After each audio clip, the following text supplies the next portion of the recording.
E aí, gente? Meu nome é Bruna e esse é o podcast Onde os Livros Moram, o seu clube do livro virtual. Seja bem-vindo ou bem-vinda!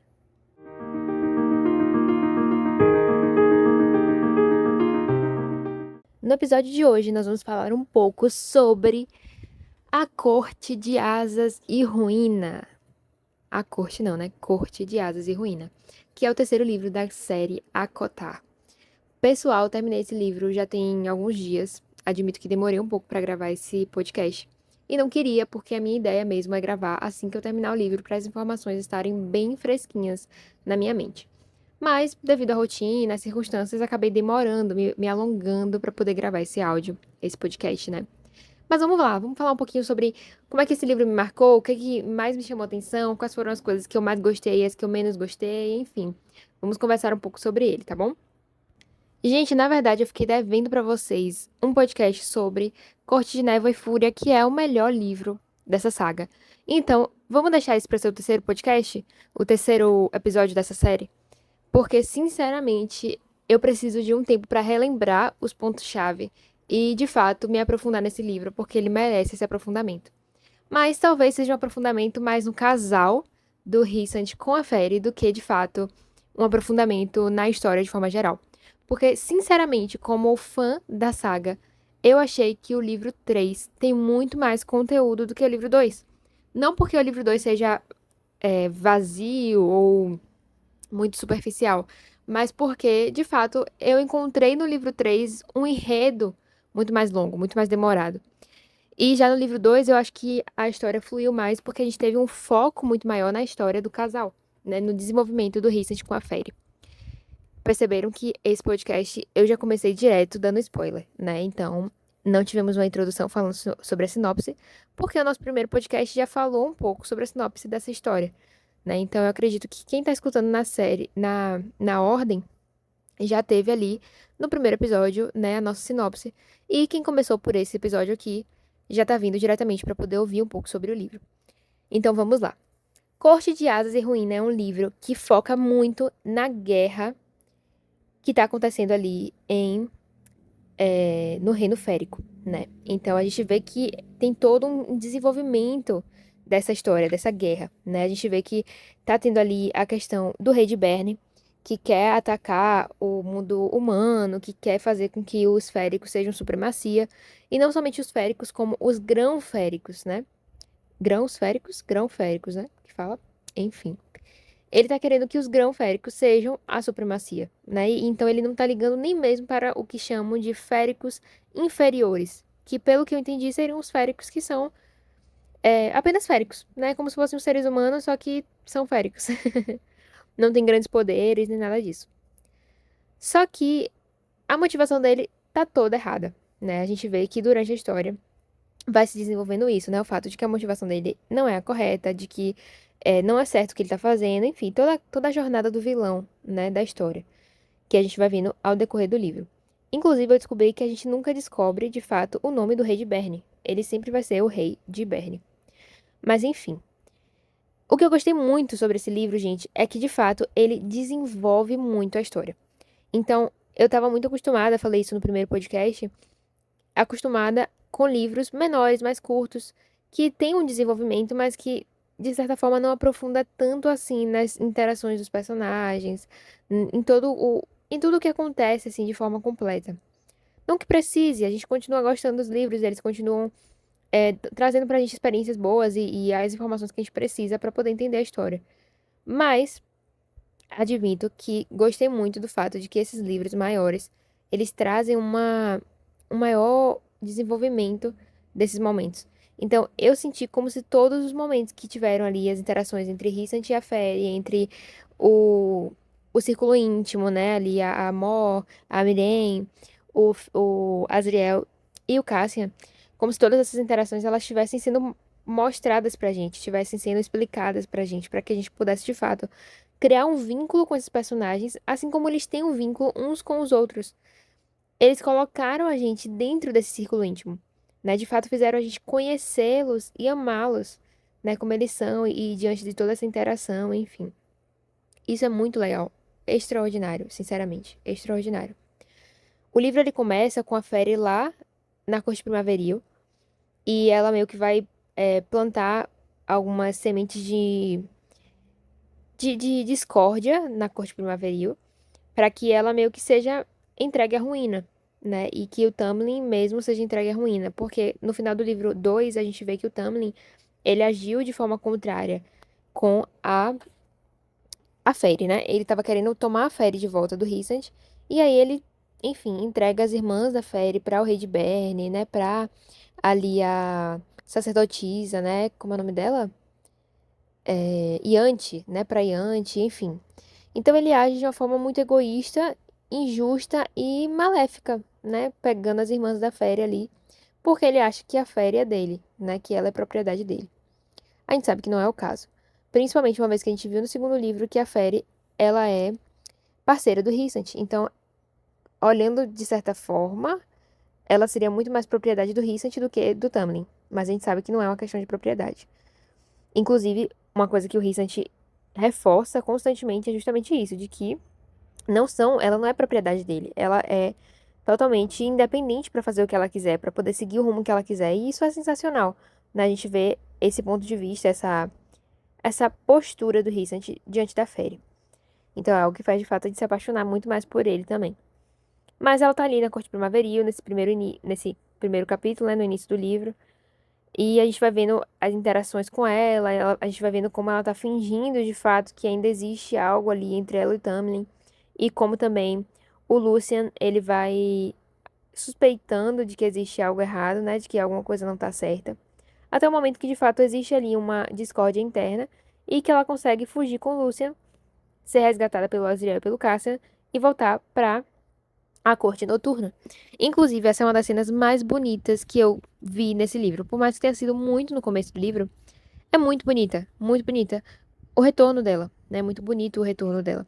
Quando ela chega, vou até dar uma encontrada aqui no livro para poder ler para vocês esse pedacinho. Logo que ela chega, né, na corte noturna, lá em Velares, na verdade, que ela vê o Rhysand, existe, enfim, como eu posso dizer? Um derretimento, ela derrete na presença de Rhysand. Ela derrete, assim, de amor, enfim, e ele também. Aqui, encontrei. É lá no capítulo 14, gente. Logo no início, eles estão chegando de volta em Velares e tal. Aí encontra a Miren, encontra todo mundo, e o Rhysand tinha saído. Quando o Rhysand retorna, ela tá explicando pra Lucian que Velares é a casa dela, né? E aí ela fala assim: essa é Velaris. Expliquei. A cidade da luz estelar. Lucian engoliu em seco. E você é Grã Senhora da Corte Noturna. De fato, ela é. Isso é o Rhysand quando chega, né? Então, o Lucian fala, afirma que ela é Grã Senhora, e o Rhysand chega e fala, de fato, ela é. E aí ela descreve depois o que aconteceu, né? Meu sangue parou de correr ao ouvir o som da voz que cantarolou atrás de mim. Quando senti o cheiro que me alcançou, que me despertou, meus amigos começaram a sorrir. Eu me virei. Rissant estava recostado contra o arco, que dava para a sala de estar de braços cruzados, asas fora de vista, vestindo a jaqueta preta e a calça impecável de costume. Quando aqueles olhos violetas encontraram os meus, quando aquele meio sorriso familiar se desfez, minha expressão desabou. Um ruído baixo, entrecortado, irrompeu de mim. Rhys imediatamente avançou, mas as minhas pernas já tinham cedido. O tapete do saguão amorteceu o impacto quando caí de joelhos. Cobri o rosto com as mãos quando o último mês, perdão, pesou sobre mim. Então, isso pra mim é muito forte, porque é como se ela estivesse sustentando ali aquela dor, aquele sofrimento durante tanto tempo, sabe? Sendo forte, sendo corajosa, a mulher que aguenta, sabe? A grã senhora, eu preciso sustentar isso, eu preciso salvar a minha corte, eu preciso estar forte. Mas no momento em que ela encontra o Rhysand, ela se permite ser vulnerável. Isso é tão forte, gente, tão profundo. É de fato uma relação de confiança e de segurança tão intensa que na presença do Rhysand ela consegue ser ela. Ela consegue ser frágil, ela consegue dar espaço para aquela dor que precisa, aquele descanso que é necessário. E logo em seguida diz que o Rhysand se ajoelhou à frente dela e começa a falar com ela, né? Então, fala assim: cuidadosamente ele tirou as minhas mãos do rosto, cuidadosamente segurou as minhas bochechas e limpou as minhas lágrimas. Não me importava que tivéssemos uma plateia quando ergui o rosto e via a alegria, a preocupação, o amor brilhando naqueles olhos incríveis. O Rysant também não se importou quando murmurou: meu amor. Então me beijou. Enfim, essa cena pra mim é linda, é linda. E depois disso, meu Deus, isso daqui é na página 135, depois a gente tem mais de 500 páginas pela frente. Mas essa cena pra mim foi surreal. E pra mim, isso aqui resume muito da relação entre eles. Durante o livro a gente vai ver que diversos momentos, o Rhysand e a Fairy, eles têm dinâmicas de relação que é tipo assim, olha só, eu te amo muito e eu entregarei a minha vida por você. De forma mútua, tanto o Rhysand pra ela, quanto ela para com o Rhysand. Mas, ao mesmo tempo, é aquela coisa de, mas se você quiser fazer isso, você pode fazer, você tá livre pra fazer. Se você quiser ir lá e fazer o que você tá com vontade, se você quiser assumir esse risco, você tá livre porque você é uma pessoa livre. Mas eu vou dar a minha vida por você sempre que for necessário que eu dê a minha vida por você. E é interessante também que é como se fosse assim, para com a Fairy e o Rhys, ele tá o tempo inteiro falando, você é livre para fazer as suas escolhas, mas se possível me avise para que eu possa estar de stand-by e te salvar se for necessário. E para com o Rhysand é tipo assim, você é livre para fazer suas escolhas, mas você precisa deixar que as pessoas te ajudem, porque a gente vê também nesse livro muito a dinâmica de pós-Amaranta. Então, como é que Amaranta afetou a vida de Rhysand, como todos enxergam o sacrifício que ele fez por Velaris, pelo círculo íntimo, por sua família. E como todos estão lidando com isso, entendendo de que ele fez um grande sacrifício e de que eles também estão dispostos a sacrificar tudo pela vida dele. Mas que ele precisa deixar que as pessoas sacrifiquem pela vida dele e não simplesmente se entregar sempre que for necessário. Faz sentido? Então, também é desenvolvida durante o livro essa relação, né? A gente entender como está o coração de Rhysand depois de Amaranta. Como é o coração dele, sabe? Um coração humilde, um coração que se entrega pelos outros. E como o círculo íntimo enxerga isso, mas também está disposto a se entregar plenamente por ele. Isso pra mim é surreal. E isso é bastante desenvolvido durante o livro também. É como se todo mundo soubesse o que ele fez quando ele estava com a Amaranta, mas houvesse também um silêncio conjunto até determinados momentos, né, onde existem alguns clímax na história em que eles falam sobre isso. Mas, de modo geral, existe esse silêncio conjunto, né? De a gente não pode falar sobre isso, mas a gente sabe o que aconteceu, a gente sabe o risco que você teve ao estar lá por todos nós. Isso pra mim é muito bonito também. Outra coisa que é bastante desenvolvida na história é, a relação das meninas, né? Das irmãs Acheron com o círculo íntimo. Então a gente vê, por exemplo, o relacionamento de Cassian com Nesta. E sinceramente, no início eu achei meio chato, mas depois eu comecei a gostar. Até o final da história eu tava gostando já. Então eu talvez, né, eu imagino que eu vá gostar do quarto livro que me falaram, que é sobre eles dois. Mas eu gostei da dinâmica, eu gostei do Enemies to Lovers, né? A gente tem uma quedinha pelos Enemies to Lovers. Eu acho bem queridos. E eu gostei que no final da história ela começou a se abrir um pouco mais também pra o Cassian. Eu achei isso bastante interessante, assim, muito legal, sabe? Também do lado da Elaine, né? Que tem gente que fala Elaine, mas eu falo Elaine. Então, do lado da Elaine com o Azriel. Agora eu já tenho alguns spoilers, eu sei que isso talvez não vá muito pra frente, não. Mas eu admito que eu achei bonito também, achei bonita a relação deles. Principalmente daquela cena em que o Azriel, ele empresta a Reveladora da Verdade pra Elaine. E o Rhysand revela pra a Fairy que foi a primeira vez que ele fez isso, que ele emprestou aquela arma pra qualquer pessoa. Isso pra mim também é bastante intenso. Outra coisa, pessoal, que eu gostei é justamente o desenvolvimento da guerra, né? Eu sinto de que eles realmente, que essa autora, ela conseguiu desenvolver isso de uma forma muito legal, muito bacana, né? Ela trouxe essa ideia de que... a ideia não, o desenvolvimento mesmo, o desenrolar da história, né? Em que a gente vê o conflito interno em Velaris, né? De como é que eles vão lidar com isso. Depois a gente vê eles reunindo ali os grãos-senhores para estarem juntos nessa. Depois a gente vê o início da guerra acontecendo, os sacrifícios que eles precisam fazer, os ataques a Velaris, tudo isso, né? E é bem, bem interessante, assim, bem impactante. Tem também a questão das rainhas. Ah, não, isso é no final do segundo livro, né? Mas tem todo o desenvolvimento da guerra. Eu gostei muito disso. Eu gostei dessas cenas.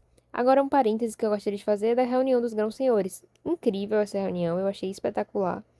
Mas o Tamlin, meu Deus do céu, gente, como o Tamlin é um chato. Como o Tamlin é um chato. Juro, não tem condições, não dá pra sustentar. Não dá. Ele é muito insuportável. Ele é muito chato, gente. E ele age como se, meu Deus, eu fui o coitadinho. Ela me deixou. Meu Deus do céu. Meu amigo, pelo amor de Deus, se olhe no espelho. Se tá precisando de um espelho, a gente coloca um. Na verdade, não. Talvez você esteja se olhando no espelho demais, né? Tá olhando só pra si mesmo. Não consegue enxergar a realidade ao seu redor. Porque não é possível.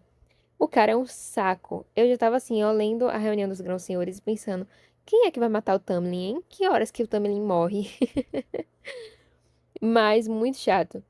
Mas em contrapartida, a reunião foi muito legal, né? Tanto tiveram vários picos, né? Vários momentos altos, pontos altos dessa reunião, né? Como, por exemplo, quando o Aziel ataca o Beron. O Beron? Acho, acho que é o Beron ou é o Eron? Eu nem sei se é o Beron. Enfim, ou é o Grão-Senhor, ou é o filho do Grão-Senhor lá da corte Outonal, né? Outonal. É, eu gostei também quando a própria Fairy ataca. A Fairy que ataca o Beron, né? É isso. Quando a Fairy ataca o Beron e o Aziel ataca o filho dele. Muito legal a cena da Fairy, principalmente porque ela o atacou pra defender o Rhysand. E eu gosto que o Rhysand permite. Então ele tá vendo aquilo ali e ele tá tipo assim, ela é a Grã Senhora, ela vai fazer o que ela quiser. Então ela vai deixando, vai deixando, vai deixando até o momento que ele percebe que tá insustentável pra própria reunião. E aí ele vai até lá e é, entra no meio. Só que ele também, perfeito, né, gente? Meu Deus. Ele entra no meio, ele intervém naquele ataque de um jeito também tranquilo. Então ele chega na frente da Fairy e ele fala: Meu amor, você já provou o seu ponto. Mas de um jeito muito delicado, muito suave. Como quem diz: Tá tudo bem, tá tudo bem. Você já pode parar de fazer o que você tá fazendo, tá tudo bem. Mas sem invalidar também ela, sem chegar lá e falar: Você é louca, olha o que você tá fazendo. Fere, pelo amor de Deus. Isso aqui não é o momento. Não, de forma nenhuma. Ele olha pra ela e diz: Você já provou seu ponto. Tá tudo bem. Sabe? Faz sentido pra vocês? Porque pra mim isso foi surreal, gente. Surreal, assim, de. Que dinâmica de relacionamento, né? Que momento extraordinário.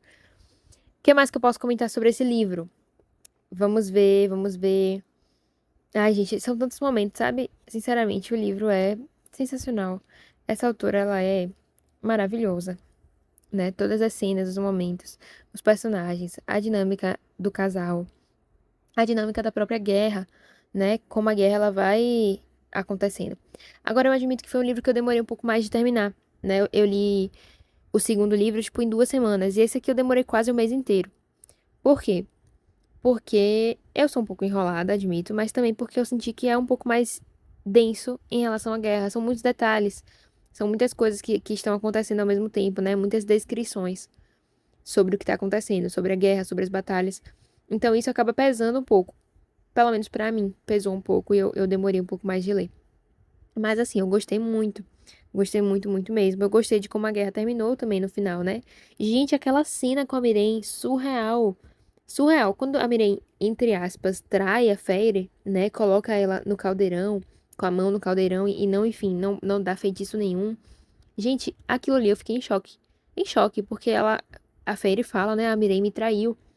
E aí depois passa, tipo, algumas páginas só ela descrevendo a guerra que ela tá vendo, mas sem falar, tipo, da Miren, assim, em si. E eu passei todas essas páginas pensando, meu Deus, a Miren traiu ela. Meu Deus, não acredito que ela é uma traidora, eu não acredito, não acredito, não acredito.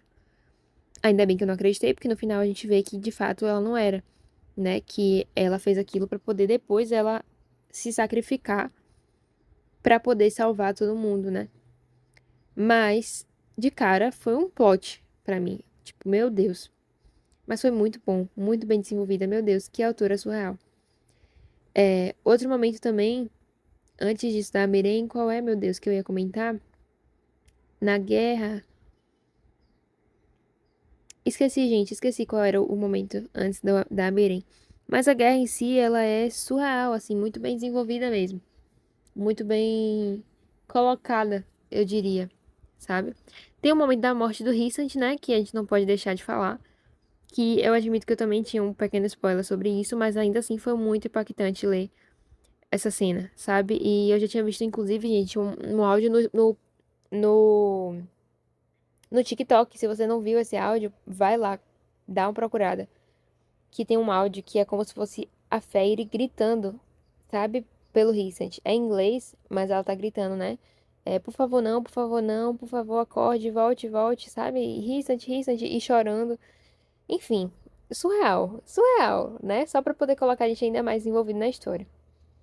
Muito impactante, enfim, triste esse momento.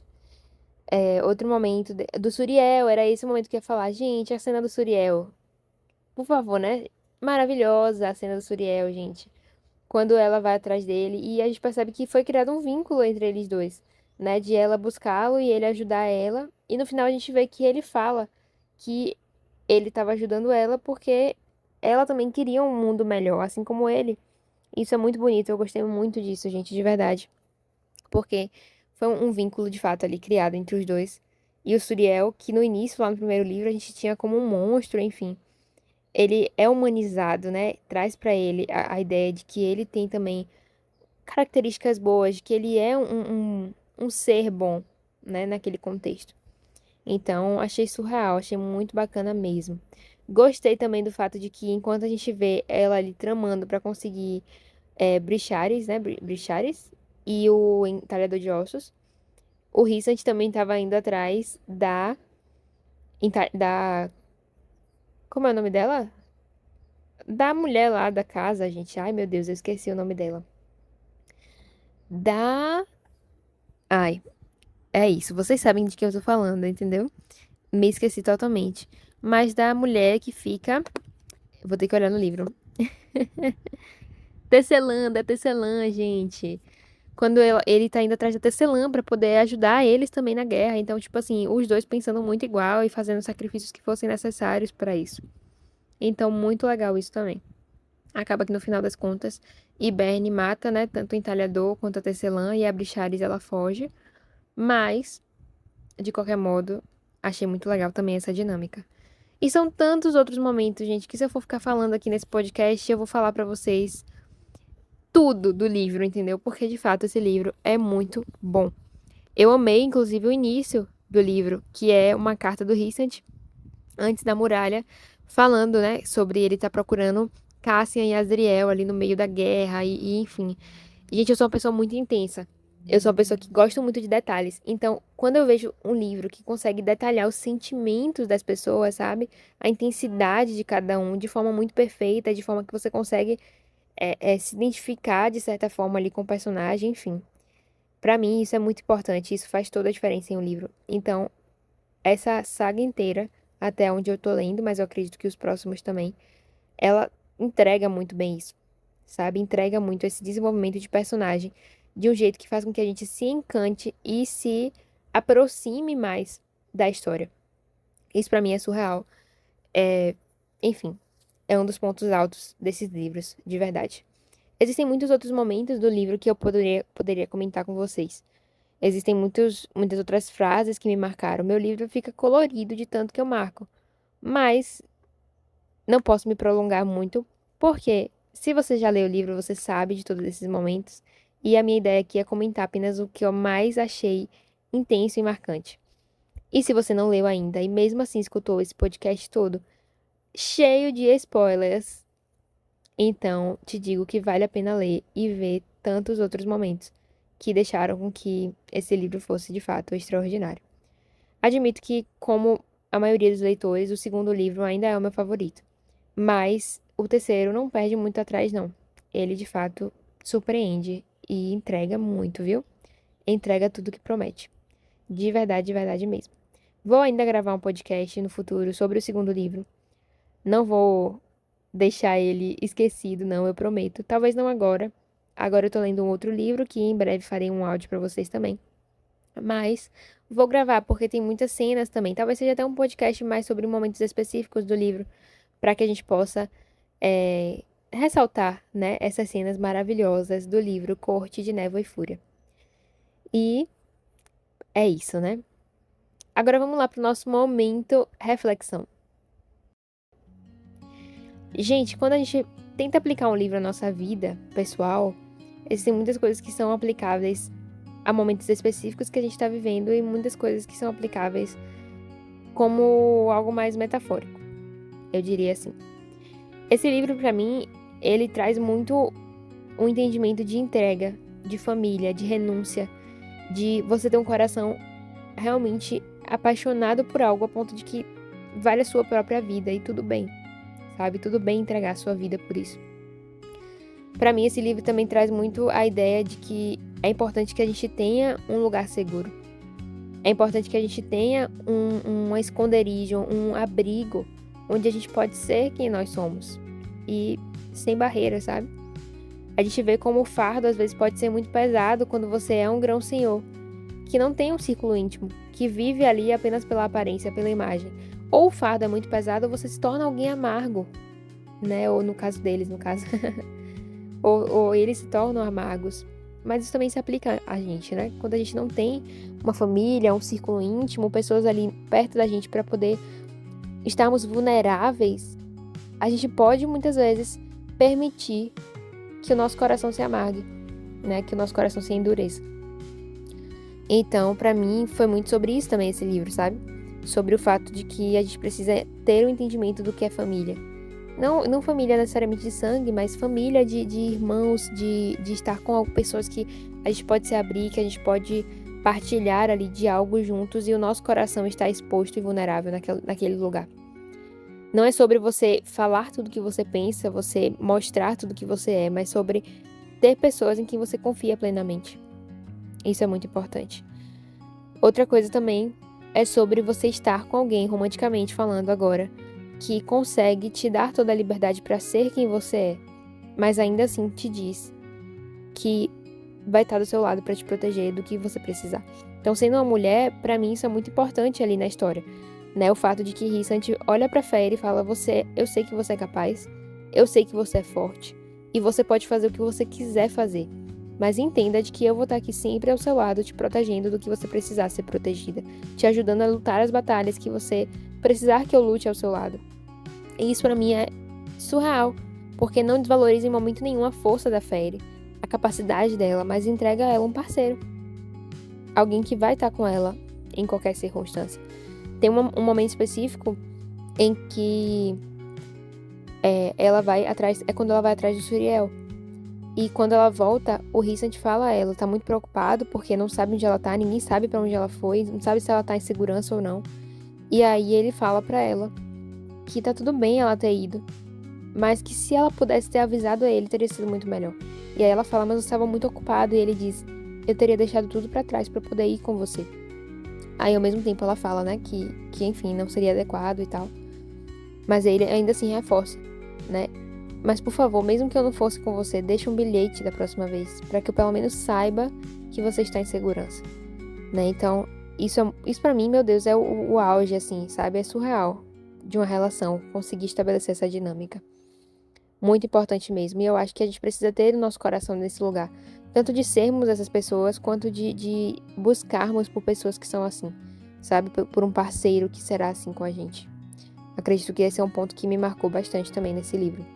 Outra coisa é sobre o fato de que as pessoas mudam.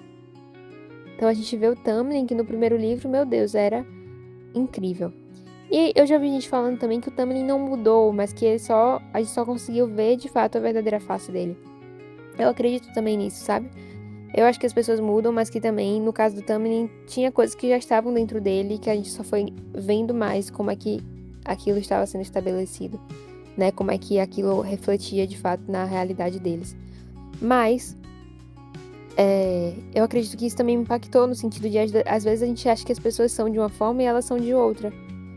E tá tudo bem também a gente mudar de opinião, né? Tá tudo bem a Fairy ter sido apaixonada pelo Tamlin e não negar isso. A gente vê, gente, no final do livro, quando ela conta para os humanos e para os féricos a história dela, ela fala pelo amor, pela pessoa que eu amei e deixei para trás, né? Então ela não nega, ela não fala, não, eu estava errada, eu estava enganada, eu me apaixonei por uma pessoa horrível. Em momento nenhum ela diz isso, muito pelo contrário. Ela fala, eu amei ele, foi o amor que eu encontrei e o amor que eu deixei, sabe?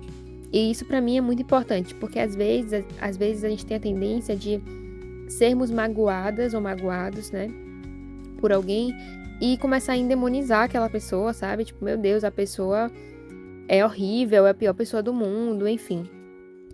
E às vezes não é isso. Às vezes é só alguém que errou com a gente. Às vezes é só alguém que foi muito bom na nossa vida, mas que agora já não é mais tão bom assim, sabe? E isso é bastante real pra mim, isso é bastante profundo pra mim. Eu queria encontrar aqui a página pra poder ler pra vocês, mas isso pra mim foi bastante impactante mesmo. Que a gente possa realmente olhar para as pessoas como pessoas. Porque nós também somos pessoas que erramos muito, sabe? Que fazemos coisas erradas o tempo todo e que magoamos as outras pessoas, às vezes sem nem mesmo perceber. E quando acontece com a gente, às vezes a gente tenta transformar a pessoa em um monstro para poder justificar o fato de que a pessoa nos magoou, sabe? Ou para poder justificar o fato de que nós fomos apaixonados por essa pessoa, como se, não, eu fui apaixonado por ela porque ela estava escondendo isso. Ou então, não, mas depois ele se transformou em uma pessoa horrível. Não era assim essa pessoa. E às vezes a pessoa já era e a gente só não percebeu. Ou às vezes a pessoa tinha o seu lado bom e o seu lado ruim, mas o lado ruim que acabou prevalecendo. Enfim, que a gente possa não desvalorizar, não desmerecer uma história porque ela se tornou ruim no final. Né? Porque ela não foi o que a gente esperava que ela fosse. Que a gente não desmereça o tanto que Tamlin foi importante pra Fairy lá no primeiro livro, só porque ele deixou de ser importante. Só porque ele deixou de ser o que ela precisava que ele fosse, sabe?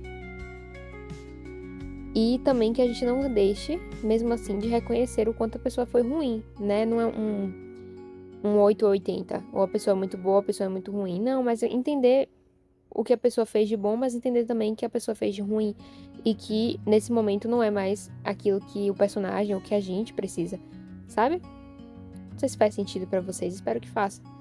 Mas isso também me impactou na história. O fato de que no final a Fairy reconheceu isso, sabe? De que foi o amor que a pessoa que ela amou e perdeu. Perdeu não, perdão. A pessoa que ela amou e que ela deixou pra trás, né? E começou a amar uma outra pessoa. Enfim, eu acredito que esses foram os pontos que mais me impactaram. É claro que a gente tem muito também o desenvolver de amizades muito impactantes, como a amizade de Mor com a Fairy. A gente tem também o relacionamento do próprio Rhysand com os meninos, né? Principalmente com Cassian, que tem aquela dinâmica de irmandade, né? De graça, é muito engraçado isso de perceber. Também tem a própria dinâmica do Fairy é ótimo, da Fairy com Rhys, né? Quando eles trocam pensamentos e fazem gracinha um com o outro, eu acho isso divertidíssimo. E também foi muito impactante pra mim, assim, como um reflexo de algo que a gente deseja ter, né, com alguém. E enfim, gente, que livro bom. Assim, eu daria nota 4,5 de 5, porque o meu 5 é muito precioso. Eu só dou o meu 5 pra livros que eu olho e que depois eu tô devastada de pensar, meu Deus, que livro perfeito. Mas é um livro muito, muito bom. De verdade, indico a todos vocês que não leram e que gostam de spoilers e estão aqui por causa dos spoilers, porque eu também sou um pouco dessa pessoa. Leiam. E a todos aqueles e aqueles de forma geral, que leram, assim, tenho nem o que dizer, né, gente? Incrível. Convido vocês a deixarem seus comentários aqui embaixo para que a gente possa discutir um pouco mais sobre isso. Teve algum ponto que eu não falei, alguma coisa que vocês gostariam de conversar a respeito, podem comentar aqui que a gente vai falando mais sobre em breve. E eu espero vocês para novos episódios sobre livros diferentes e incríveis há alguns dias daqui. Um beijo, um abraço e até a próxima.